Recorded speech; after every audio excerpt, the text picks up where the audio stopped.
நன்றி நடேசிங்க. வணக்கம் நண்பர்களே, அனைவருக்கும் வணக்கம். இது ஒரே நாள்ல ஒரே மூச்சா இந்த 24 சிறுவதைகளையும் 191 பக்கம் படிச்சாச்சு. அவ்வளவு விறுவிறுப்பு, ஒன்னொன்னு ஒரு விதம்.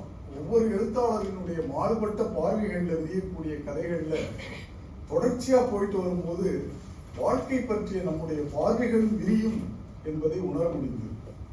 போட்டிக்கு வந்த 153 கதைகளையும் அழகிய சிங்கரே அல்லவா படித்து தேர்ந்தெடுத்திருக்கிறார். அப்படித்தானே இருக்கும். இந்த புத்தகத்தின் பின்பக்கத்தில் தன் கதைகளை பற்றி அசோகமித்திரன் இப்படி எழுதுகிறார். என்னுடைய கதைகள் வாழ்க்கையில் இருக்கிறது தான். அதுல வர்ற பாத்திரங்களை ஏதோ ஒரு சமயத்தில் சந்திச்சிருக்கேன். நான் எழுதும் எழுத்து எல்லாமே அந்த பாத்திரங்களுக்கு நான் செலுத்துகிற ஒரு அஞ்சலி தான்.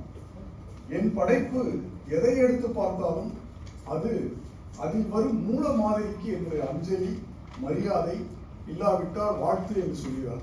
அதே போல்தான் இதில் இருக்கின்ற அத்தனை கதைகளும் அமைந்திருக்கின்றன. இந்த 15 நிமிடத்திலே எனக்கு தெரிந்தவரை ஒவ்வொரு கதையின் ஜீவனை மட்டும் இங்கே சுட்டி காட்டுகிறேன். கதையின் பாதி புரியலாம், மீதியும் புரிய முழு கதையிலும் நீங்களே இந்த புத்தகத்தை வாங்கி படித்து அனுபவிங்கள். முதல் பரிசு பெற்ற கதை மாலா மாதவன் அவர்களின் இனி மௌனம் இல்லை. படித்து முடித்தவுடன் நமக்கு மௌனம்தான். கண்கள் கலங்கின. உடல் இயங்க மறுத்து உயிர் பிரிய துடிக்கும் ஒரு அம்மாவின் கடைசி நேரத்தில் மகளின் ஒரு பிரியமான பேச்சை கேட்டு பிரிகிறது உயிர். இனி மௌனம் இல்லை. இரண்டாவது பரிசு பெற்ற கதை என் நாகராஜன் அவர்களின் 550 ரூபாய். பசியை அனுபவித்தவர்களுக்கு இந்த நாயகனின் பசியும் புரியும், அவன் அனுப்பும் 550 ரூபாயும் புரியும். எனக்கு புரிந்தது. மூன்றாவது பரிசு பெற்ற கதை ரமேஷ் கல்யாண் அவர்களின் என்னவோவாக என்பது. அடித்தட்டு மக்களின் அவஸ்தைகளையும் அபிலாஷைகளையும் அனுதாபத்தோடு அணுக முடிந்தவர்களுக்கு என்னவோவாகத்தான் இருக்கும். அடுத்து சிறப்பு கதைகளாக அழகிய சிங்கர் பிரசுரத்திற்காக தேர்ந்தெடுத்தார். முதலாவது சிறப்பு கதை எஸ் கோபாலகிருஷ்ணன் அவர்களின் கிணற்று பூனை. வாடிய பயிரை கண்ட போதெல்லாம் வாடினேன் என்ற வள்ளலார் வாக்கு போல வாடிய உயிர் கண்டு ஒரு உயிர் கண்டு வாடிய நாயகனின் மனநிலையை இயல்பு நிலை கலந்து எடுத்து காட்டியுள்ளார் ஆசிரியர் இந்த கதை. இரண்டாவது சிறப்பு கதை ஆர் வெங்கடேஷ் அவர்களின் மரணமடைந்தவனின் நண்பன். நமக்கு தெரிந்தவர் என்று மற்றவர் நினைத்திருக்கும் ஒருவரை பற்றி நமக்கு எவ்வளவு தெரியும் என்பது நமக்கு தெரியும் தானே. அந்த உண்மையைத்தான் இந்த கதை சொல்கிறேன். மூன்றாவது சிறப்பு கதை ரகுநாதன் அவர்களின் மறுஜென்மம். மரணம் எப்படி இருக்கும் என்பதை நாம் உயிரோடு இருக்கும் போதே நம்மை அனுபவிக்க வைக்கிறார் ஆசிரியர் இந்த கதை. நான்காவது சிறப்பு கதை எம் எஸ் ஸ்ரீலட்சுமி அவர்களின் விரையங்கள். வேலைக்கு செல்லும் பெற்றோர் தம் குழந்தைகளை பார்த்துக் கொள்ள வைக்கக்கூடிய பணிப்பெண்களை பற்றி எச்சரிக்கை செய்யக்கூடிய மிக மிக இயல்பான கதை. ஐந்தாவது சிறப்பு கதை எஸ்ஆர்சி அவர்களின் பிரம்ம முடிச்சு. கடவுள் அமைத்து வைத்த மேடை இணைக்கும் கல்யாண மாலை என்ற கண்ணதாசனின் வரிகளுக்கு களம் அமைத்துக் கொடுக்கும் கதை இந்த கதை. ஆறாவது சிறப்பு கதை நித்யா அவர்களின் விளிம்பு. விளிம்பு நிலை மனிதர்களின் வாழ்க்கையிலே ஒவ்வொரு நாளுமே ஏதாவது ஒரு திருப்பம் தானே, அதில் பெரும்பாலும் துன்பம் தானே. அதை விளக்கும் கதை. ஏழாவது சிறப்பு கதை அறிவழகன் அவர்களின் தோதகத்தி. காரைக்குடி நகரத்து செட்டியார்கள் வாழ்க்கையில் அன்று முதல் இன்று வரை நாம் பயணம் செய்யக்கூடிய ஒரு அனுபவத்தை கொடுக்கக்கூடிய கதை. எட்டாவது சிறப்பு கதை சுபாகர் அவர்களின் சிலுவைகள். நாயகன் சுமக்கும் சிலுவைகளின் யாரும் தெரியாதவரால் அவன் ரத்தம் செய்யும் நிலையை இந்த கதையை நீங்கள் படிக்கலாம். ஒன்பதாவது சிறப்பு கதை ஜே பாஸ்கரன் அவர்களின் வடக்கத்தியான். இளமையும் சூழ்நிலையும் சுற்றும் வலைகளில் மாட்டிக்கொண்டு தவிப்போரில் வடக்கு யார் தெற்கு யார்? எல்லாம் மனிதர்கள். 10வது சிறப்பு கதை இந்திரநீலன் சுரேஷ் அவர்களின் நிழற்கூத்து. தெருக்கூத்து கலைஞன் ஒருவனின் வாழ்க்கையிலே நகர தெருவே அவனது கூத்து களமாகி அவனின் கண்ணீர் மழையில் முடிகிறது கதை.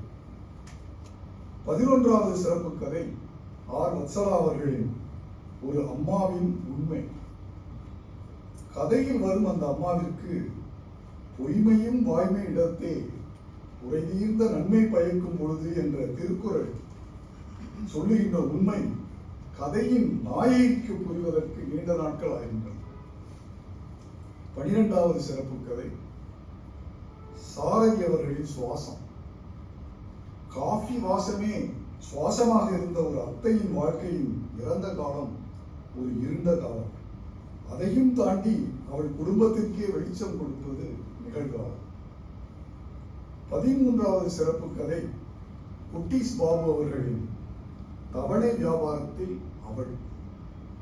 தவணை வியாபாரி ஒருவன் சிவப்பு விளக்கு பகுதியில் தடுமாறும் நேரமெல்லாம் அவனை காப்பாற்றுவது அவன் மனைவியின் நினைவு மட்டுமல்ல, இன்னும் ஒரு ஏக்கம்தான் என்பதை எடுத்துச் சொல்லும் கதை. 14ஆம் சிறப்பு கதை அபுல் கலாம் ஆசாத் அவர்களின் ஒரு கதவு மூடப்பட்டார், இன்னொரு கதவு திறக்கிறது. அந்த உடற்பயிற்சி மோக ராணுவ வீரரின் இதய கோளாறின் பின் அவருக்கு பிடித்த கதவு தான் அந்த கதவு. 15ஆம் சிறப்பு கதை பஷீர் அவர்களின் மகனுடன் ஒரு நாள். ஒரு தந்தையின் பிள்ளை பாசம் உருகி ஓடுகிறது கதையில் ஆற்று நீரில் மீனாக. 16ஆம் சிறப்பு கதை லதா ரகுநாதன் அவர்களின் செல்லமே. 5 அறிவு உயிரிலும் அன்பு 6வது அறிவாக ஓடிக்கொண்டு இருக்கிறது என்பதை உணர்த்துகின்ற கதை. 17ஆம் சிறப்பு கதை சா ஆனந்தகுமார் அவர்களின் நிறம் மாறும் முகங்கள். சில ரகசியங்கள் வெளிப்படும் போது முகமும் மாறலாம், உயிரும் போகலாம். அதை காட்டுகின்ற கதை.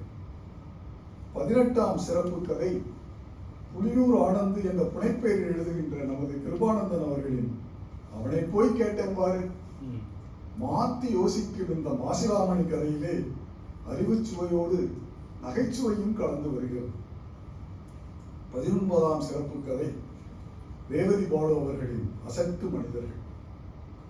கணவன் மனைவி உறவில் எப்போதும் மனைவியே விட்டு கொடுத்து குடும்ப நன்மைக்காக விரிசலை பெரிதாக்க விரும்பாத அந்த பெண் அசடு என்று கணவனை சொல்லிவிட்டு தன்னை சமாதானப்படுத்திக் கொள்கின்ற வார்த்தையை ஒளிந்திருப்பது சிரிப்பா இல்லை அழுகையா?